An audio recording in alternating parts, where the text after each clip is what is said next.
And next thing you know, the push is pushing you towards something that provides what we call counterfeit relief. There's the real relief when I eat something I needed, but then there's the counterfeit relief when I eat, but something that's harmful instead of helpful.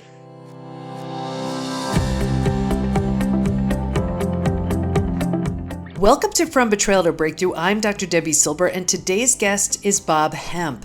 Bob is a licensed marriage and family therapist with 30 years experience in both private practice counseling and business consulting. Together, he and his wife Polly own Think Differently Counseling, Coaching, and Consulting, as well as Think Differently Academy, an online community for people seeking to live a life of personal freedom and relational health. Bob has written 3 books in the Think Differently series and has spoken extensively around the world on the topic of personal freedom and mental health in the faith-based world. The focus of all of the Think Differently community is to provide an owner's manual for your brain. If you think a new thing, you have a new idea. If you think a new way, everything changes. Grab your pen and a piece of paper for this episode. I'm speaking with Bob Hamp, and we're diving in deep to what's going on with your brain after an experience with betrayal. Ready to take a tour of your brain so you know what may be stopping your healing process and what you can do to move things along? Then get ready. Here we go.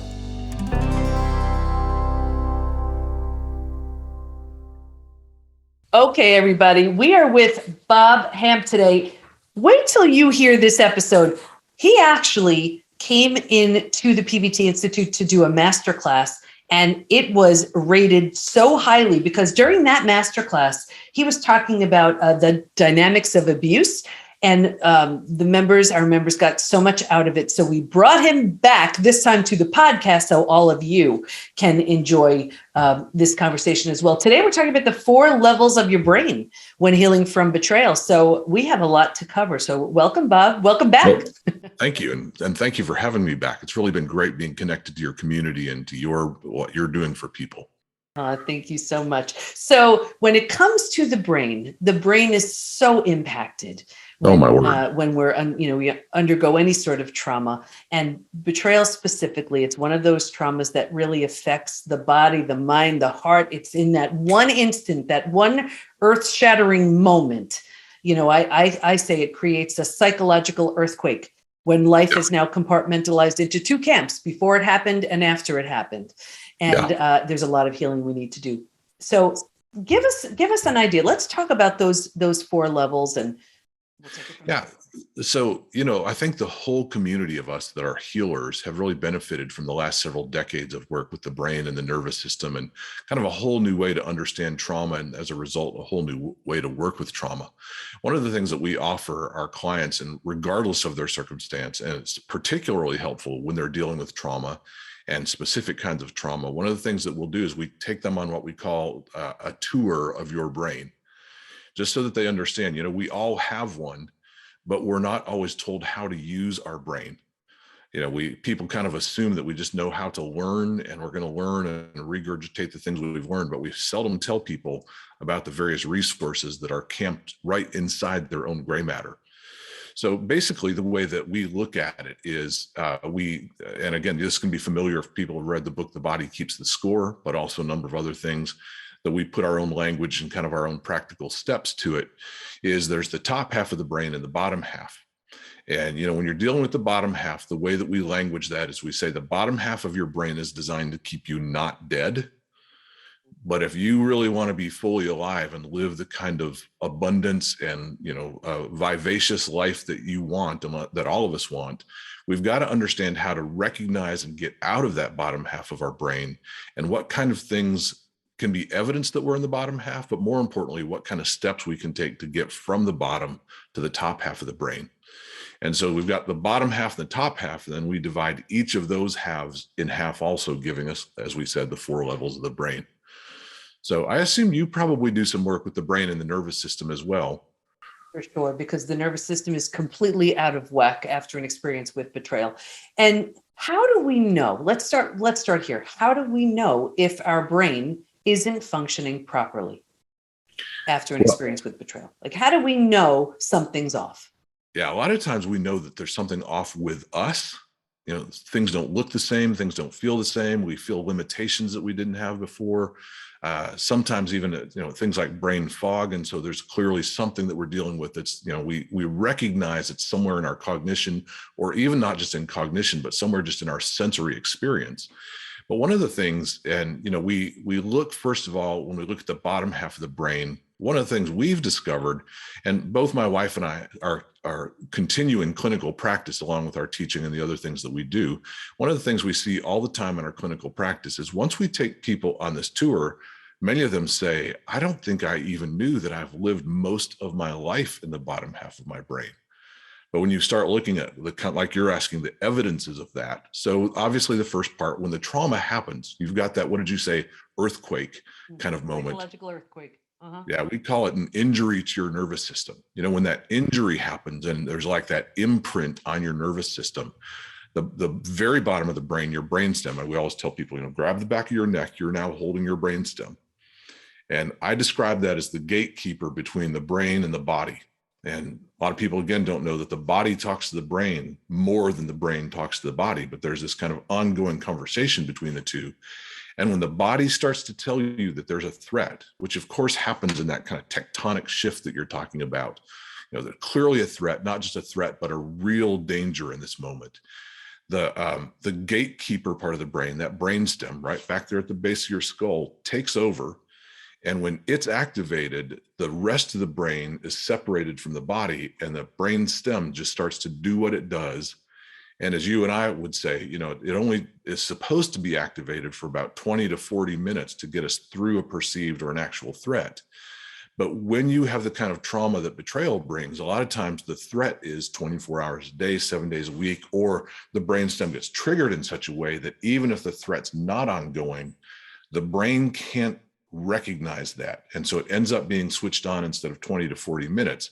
It runs like a faucet that's been left on. So the brainstem, in helping you respond to a threat, is essentially going to turn loose a couple different chemicals, one of them called, good grief, my mind went blank, adrenaline. And then, of course, the other one's cortisol. And when those two things start running through your body, it's like putting the accelerator down in your car.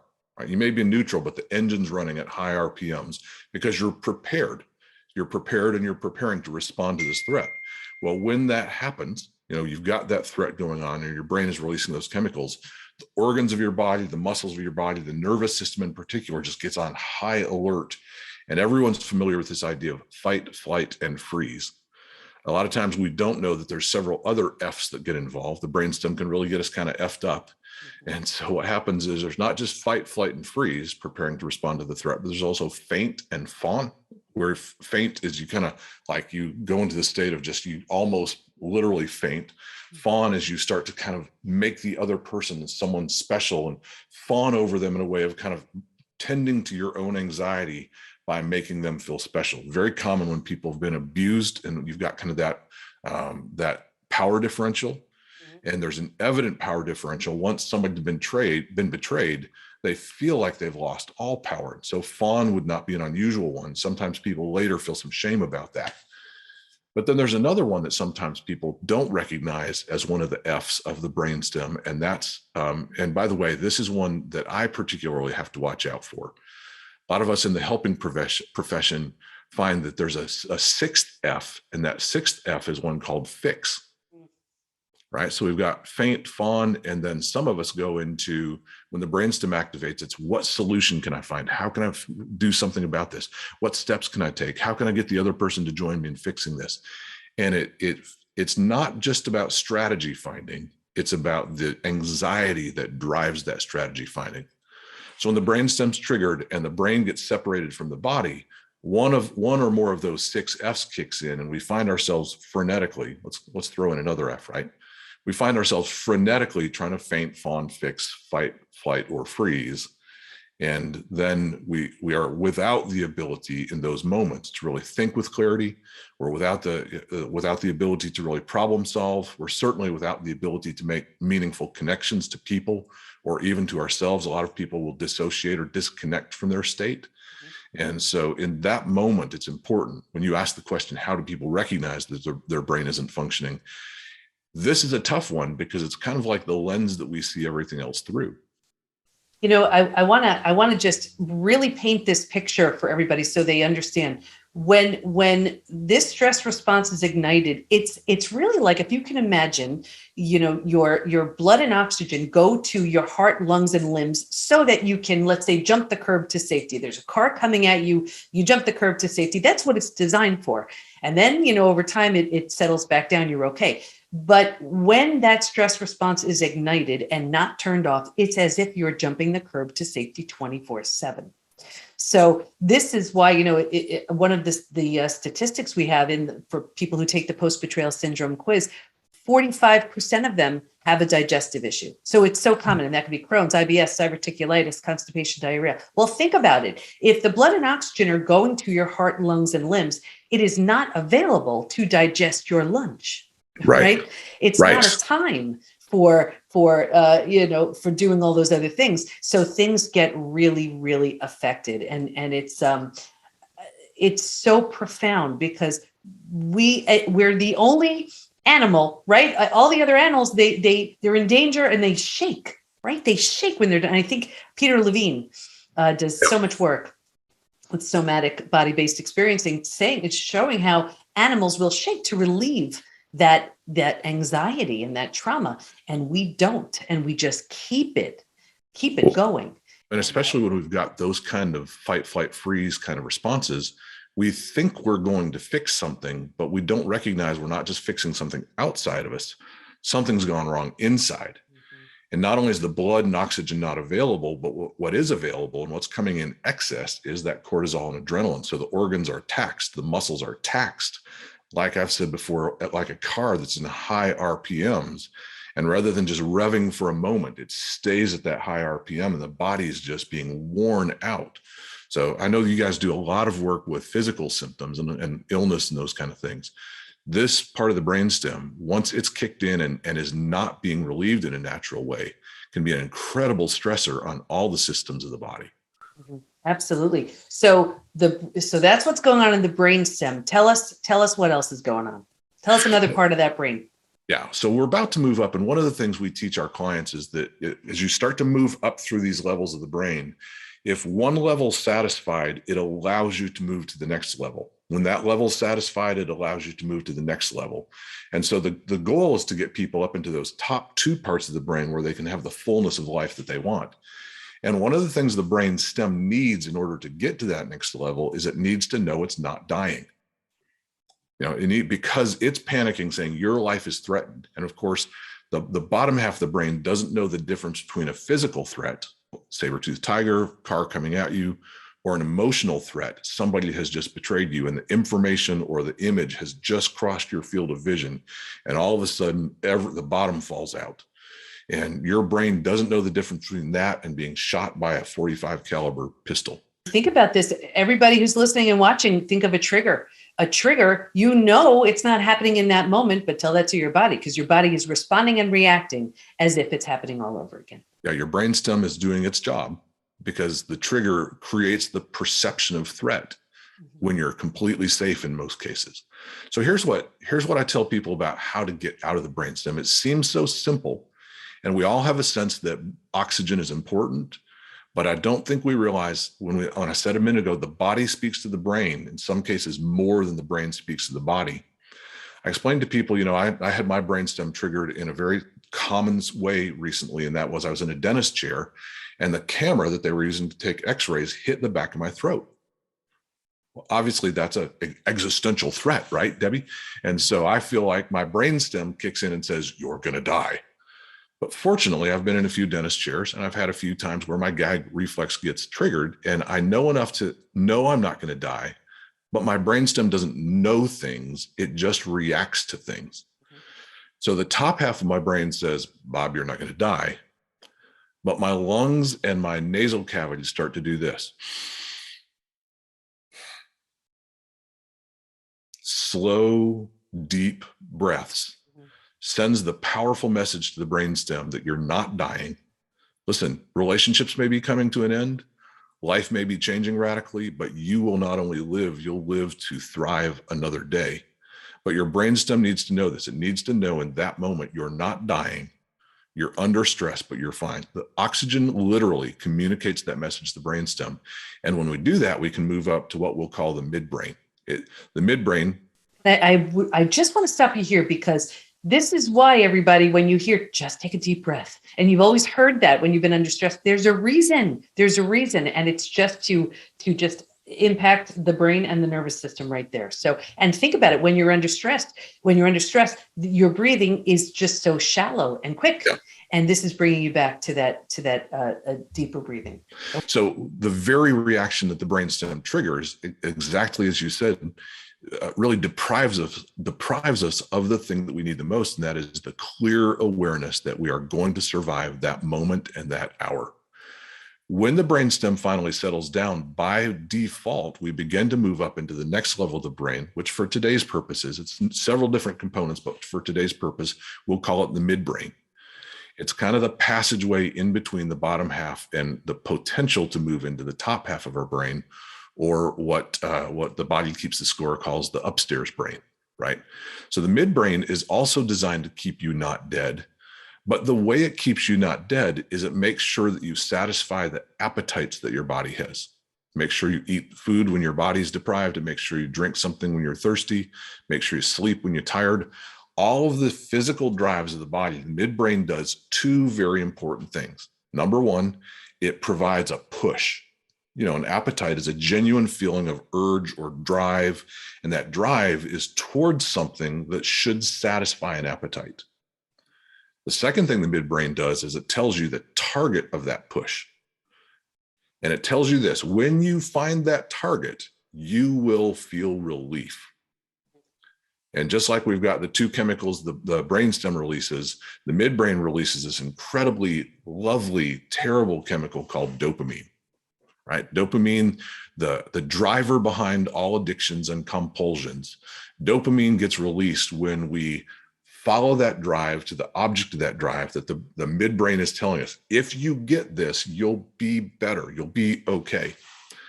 Here's the thing: the midbrain is an incredibly programmable part of the brain. And what that means is we might have come into the world with a clearly programmed midbrain that says, hey, you need formula, you need sleep, you need liquid, you need solids, you need something. But over time, the midbrain can get programmed, and pretty soon it says, you need sugar. As my wife says, you need chocolate. Mm-hmm. And over time, the midbrain starts pushing you toward things that may not be exactly what you need, but it tells you do. The drive is just as powerful as if it's what you really need. And then we have to throw in the other piece of this, Debbie, and that is that in the same way the brainstem doesn't make a distinction between physical and emotional, the midbrain also says you also have some emotional appetites. Think about an appetite. An appetite is relieving discomfort, right? I'm hungry, I'm going to eat. I'm thirsty, I'm going to drink. I feel rejected, I'm going to move towards what I think will bring me comfort in rejection. I feel lonely, I'm going to move toward, in fact, I'm going to feel the urge, the push toward what I feel will relieve either my loneliness or the discomfort of being lonely. So the appetites of the midbrain aren't just physiological, they're also emotional. And they say, I don't want to feel lonely. I don't want to feel incompetent. I don't want to feel rejected. I don't want to feel isolated.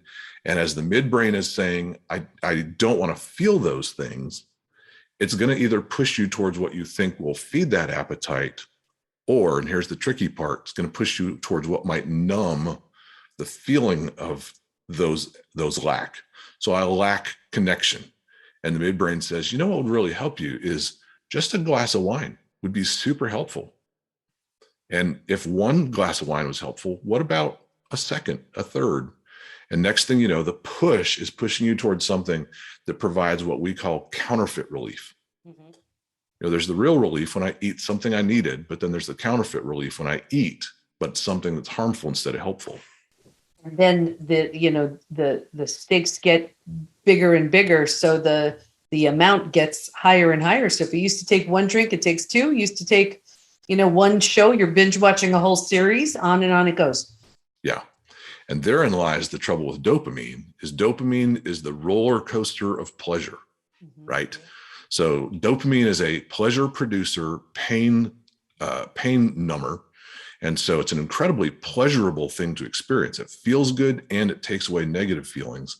But the dilemma, just like you described, you get enough relief and enough pleasure, but within 30 minutes to an hour, you've cratered. And so I liken dopamine to sugar, right? At one point, I didn't know better than fueling my body with sugar. I didn't know what it really needed. So sugar for me was I'd have some in the morning, some mid-morning, some with lunch, some mid-afternoon, because I'd crash again. You get the high and the crash, the high and the crash. Dopamine is the same way. You get the immediate relief, but it's not long before you need more, and not just again, but like you said, you need more. So dopamine, while it feels good, if we're using counterfeits, whatever those counterfeits might be, and again, physical or emotional, counterfeit connection, counterfeit satisfaction, counterfeit relief from the appetites or the lack that we feel. So dopamine, go ahead. Yeah, I love that connection to sugar because it's so true. Think about it. Even when someone a million years ago, when I was really working in health, I was breaking people of a sugar addiction. And I remember it was really, you're on this roller coaster ride of sugar-induced hormones and energy. And then so there's the rise, the inevitable crash. And then what do? You need to pick yourself up again. And when someone would break a sugar addiction, they were so desensitized because of the amount they had to keep having just to get that same effect, that when they eventually really got back to their taste buds, I remember hearing, oh my gosh, I tasted the sweetness of a tomato, things like that. You truly get that sensitivity back when you break that addiction, just the same as with dopamine. It's still a wonderful neurotransmitter hormone chemical, although we want to have that in moderate amounts as well. Right. Yeah. It's not without purpose. It's just that it's not designed to be the primary fuel that we operate on. And so I would, if in full confession, sugar has historically been my drug of choice. And it's only been in the last 2 years that I learned better what my body needed. And as I started to give my body what I needed, you're 100% on. And that is, I started to experience other foods in very different ways as I got my sugar regulated and the various things that go with that. Well, dopamine can be the same way. The reason that dopamine is the driver behind addiction and compulsions is because the dopamine starts when the rituals start. Mm-hmm. You don't have to have your drug of choice. You just have to start thinking about it. So take us to the third brain. This is perfect, because what the midbrain does is it gives you a counterfeit of the third level, and the third and fourth are really the goals. And in the same way that we need to satisfy the brainstem to get up into the midbrain, there's kind of a difference here in that what we need to do is learn the satisfaction of the third level, the limbic system. And in the limbic system, what we find is the limbic system releases a very different kind of chemical with a similar function, but a different lifespan. So the limbic system, which is the center of connection, where we experience connection. I want to talk about those connections in just a moment. But we find that, and of course, I don't know if you've seen the research that's come out in the last decade or so. They say these days that the key to helping people get free from addictions isn't sobriety, but healthy connection. Mm-hmm. That when we move people into deep connection and real connection and into community, the addictive nature of the brain, the addictive cycle of dopamine that we've been talking about, is relieved in such a way that the driving appetite of the midbrain is no longer what's the driving force. And people start to experience this lovely chemical called oxytocin. Right. That's why I always have so many dogs. It's for the oxy. The oxy. I'm crazy, but I keep getting dogs for that oxytocin boost, and it's very real. You're so right. There have been so many studies about how loneliness is so dangerous for us. That's really why in the PBT Institute, our community aspect is so vital. And even when I was doing the study, every single study participant said they would have loved support when going through something like this, because it absolutely would have helped. Community and support, the right type of support, of course, is vital and crucial. That's what gives you that boost of oxytocin, the cuddle hormone, they call it. There's a few names for it. The love drug, right? Love drug. Yep. Yeah. And it's crucial for the healing process because it gets you out of the bottom half of your brain. The bottom half of your brain isn't designed to solve problems. It's not designed to make relationships work. It's not designed to be creative. It's literally to keep us not dead. But when we get up into that part of our brain where the oxytocin flows freely and we make the connections, don't let me forget, because there's three connections that I think are so crucial for each of us.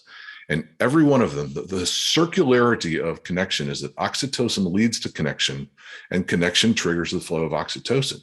And so instead of that roller coaster of dopamine, we get the same sensation, but it's a slow growth and it plateaus out and it carries us through the day. Just like when we learn to fuel our bodies in a healthy way, instead of needing sugar every couple of hours, we can just fuel our bodies with what our body needs. In the same way, oxytocin is really what the brain needs to stay focused all day long, to stay in a creative mode, to stay in a connecting mode.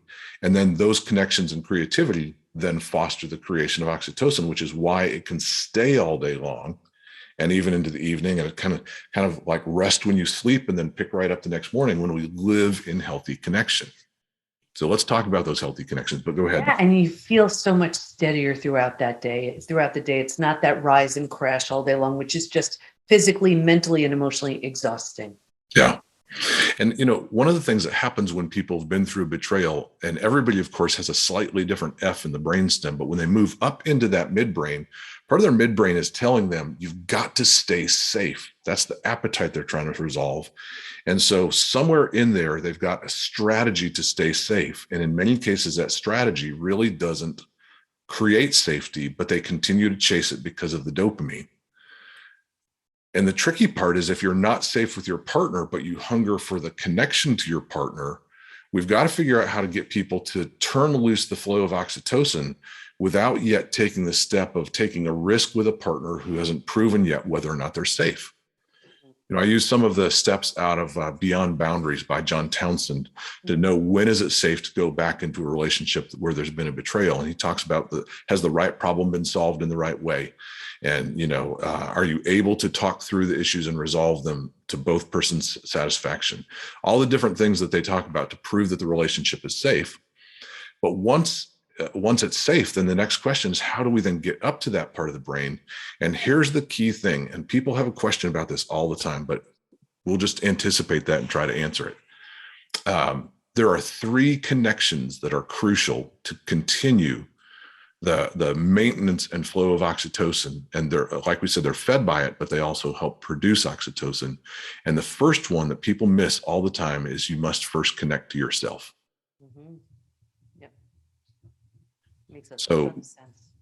Yeah, we talked about how the brainstem, when people get into those different Fs, there's a separation between the upper part of the brain and sometimes the entire body. Mm-hmm. And that separation, whether it's a dissociative state or just shut down, whatever it is, what we end up is we disconnect from ourselves when we're in pain as a way of managing our pain.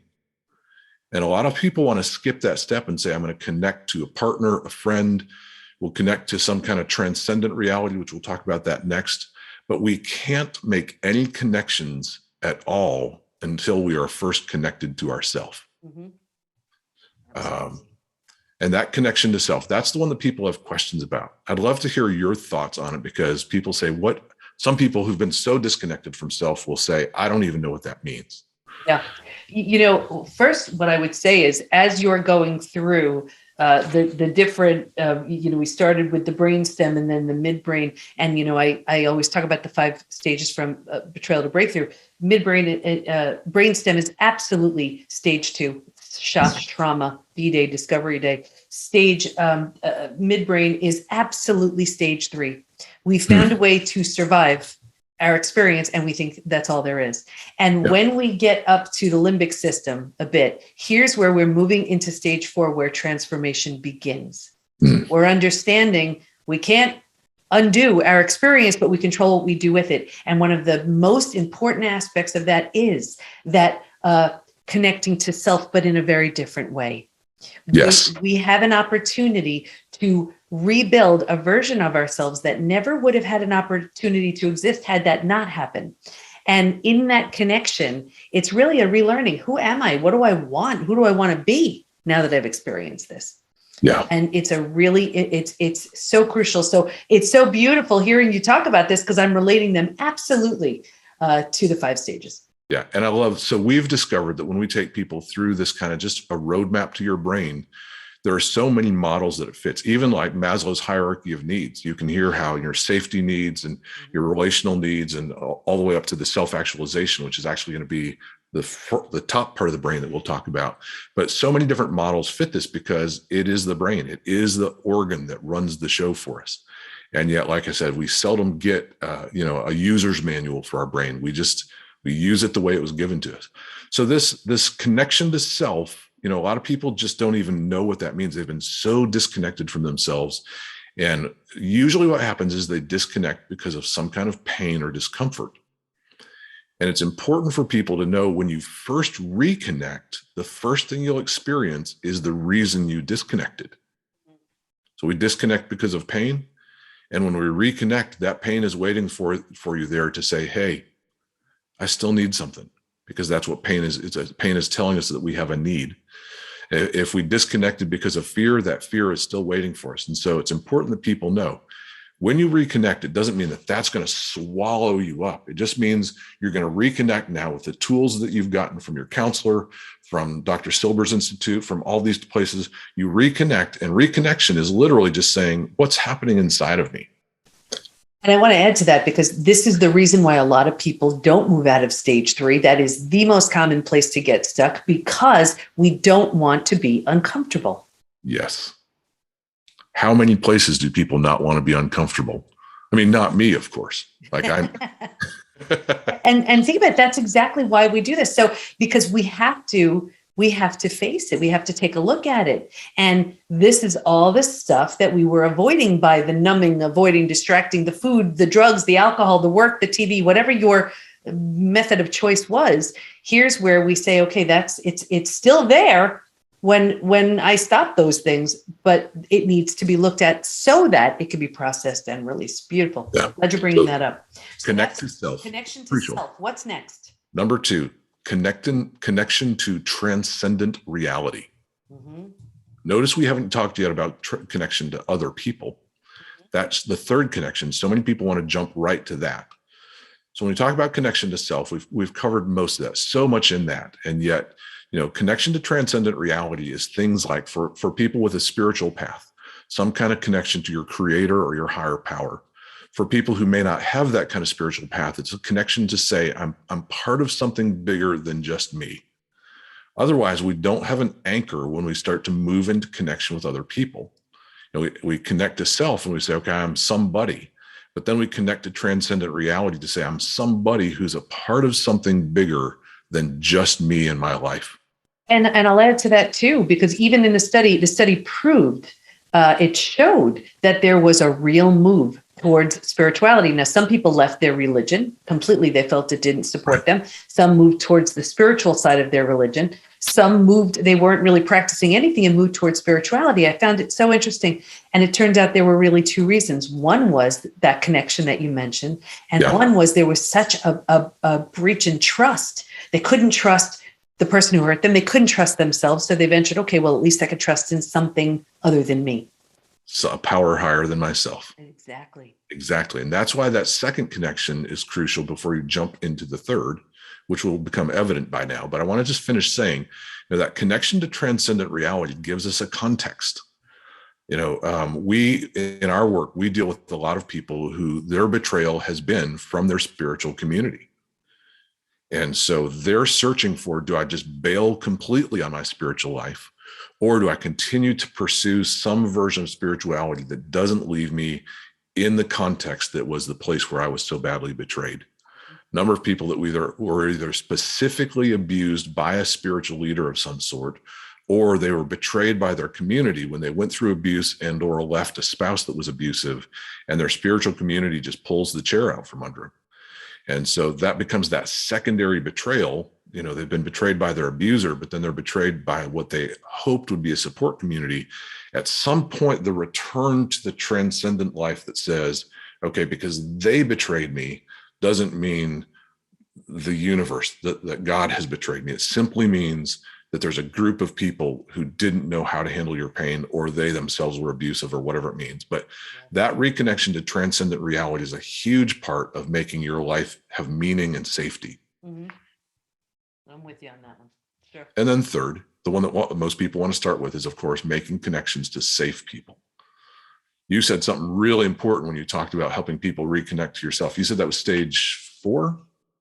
Stage 4. Yeah. Okay. When people get to stage 4, we know we can't undo our experience, but we control what we do with it. And that support is crucial in every way. And one of the things you said that I really latched onto a second ago is you said, we decide who we're going to be at that point. Mm-hmm. And one of the things we'll be deciding is, how will I decide who's safe in my life? Whereas before, whether because of family of origin or just because of naivety, whatever it might be, we might not even have a filter that says we need to look for safe people. We're just looking for people. If we have betrayals in our family of origin, or abuse or trauma in our family of origin, it's not uncommon that we'll reproduce that pattern at some point. And becoming that different person through connecting to self, we then have an opportunity to say, I'm not just going to connect to a stranger, or I'm not going to connect to somebody just kind of randomly who may not be safe. I've learned some filters, things to look for, things to pay attention to in my own gut. I've got the Dr. Silber's post-betrayal trauma program that's going to help me know what safe people are. I've got all those ways to know. So now I'm not just going to connect to a person, but to a community of people who are at least much more likely to be safe people. I love that you're bringing this up, because it is so, we see this all the time. When someone moves from stage 3 to stage 4, one of the most common things we see is a change in relationships. If the people weren't, that were your friends, weren't there for you, you don't take them with you as you move into this transformation.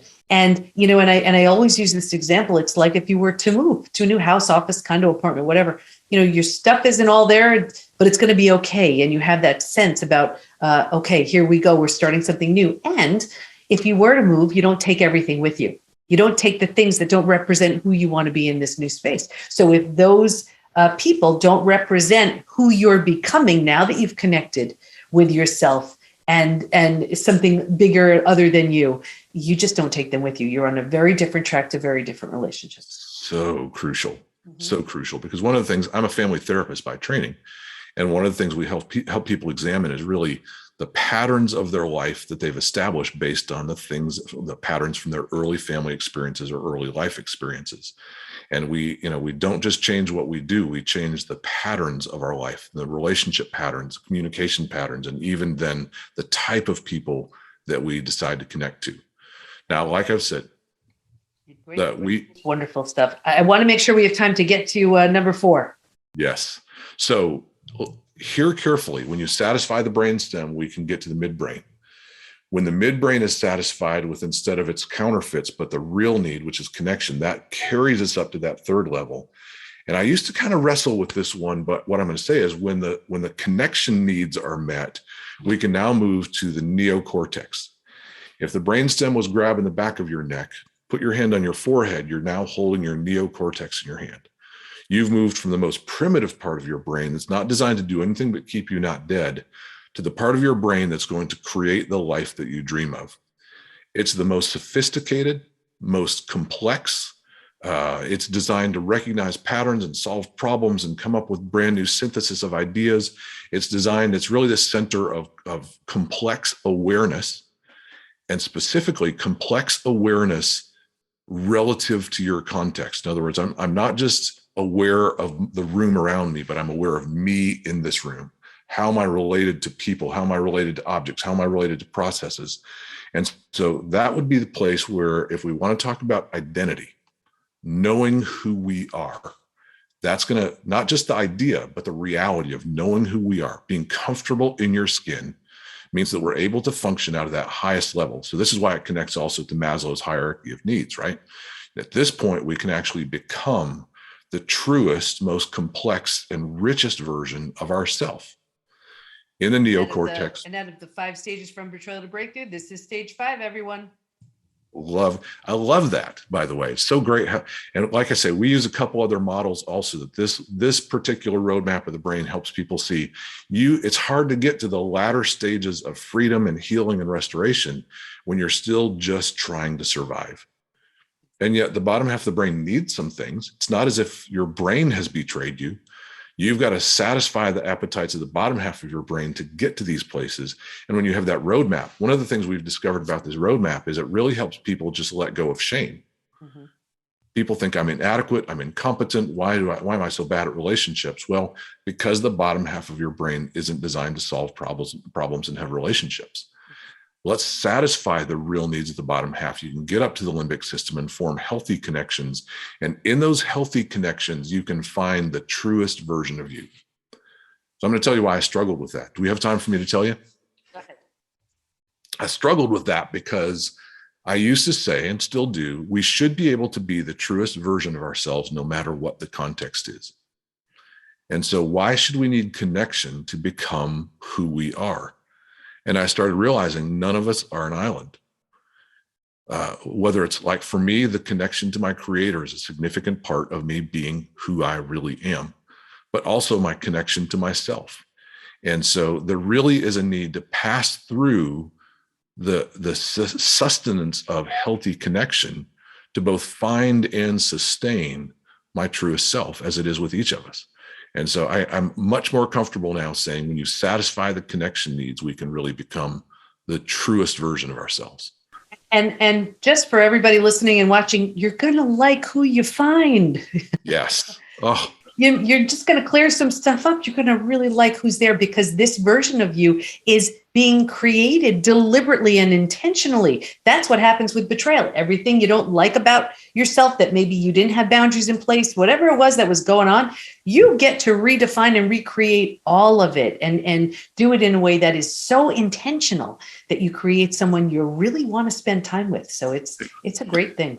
And it's so consistent that people dislike their picture of themselves, but their picture comes from living out of the bottom half of their brain, which isn't designed to be your truest self. It's designed to make sure that you don't die today. Yeah, big difference. And this is fascinating, Bob. What do you want to make sure everyone knows as we wrap up? I think I want them to know what you just said, and that is that if you recognize that you've lived in the bottom half of your brain, then you don't really know yet what you're missing. And what you're missing about your truest self is that you're a pretty amazing human being.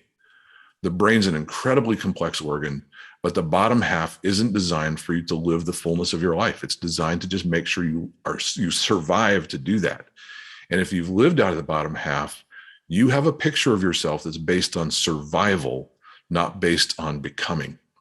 And so we really want people to know our organization is called Think Differently, and it's very much about moving people through the functions of their brain, not just thinking a new thing, but a new way.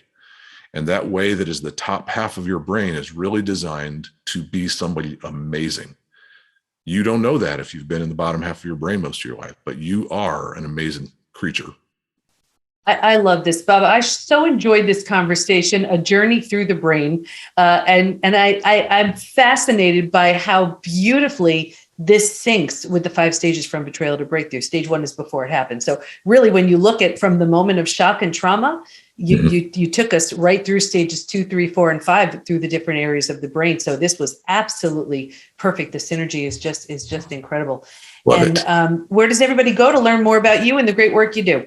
So we are Think Differently Academy. The URL would be TDACAD. So TD Acad, Think Differently Academy is tdacad.com.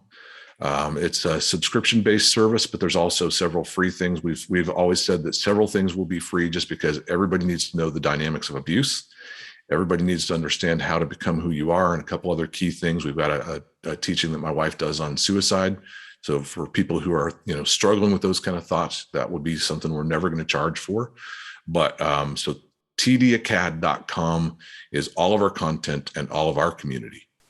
Wonderful. And you see why I keep bringing them back, everybody. Bob, thank you again so much just for your insight, your inspiration, and really for making it just so doable. And when we know where we're living, we can know what we need to do to get to the next place. So yes. I appreciate you and this conversation. Thanks so much. Thank you again.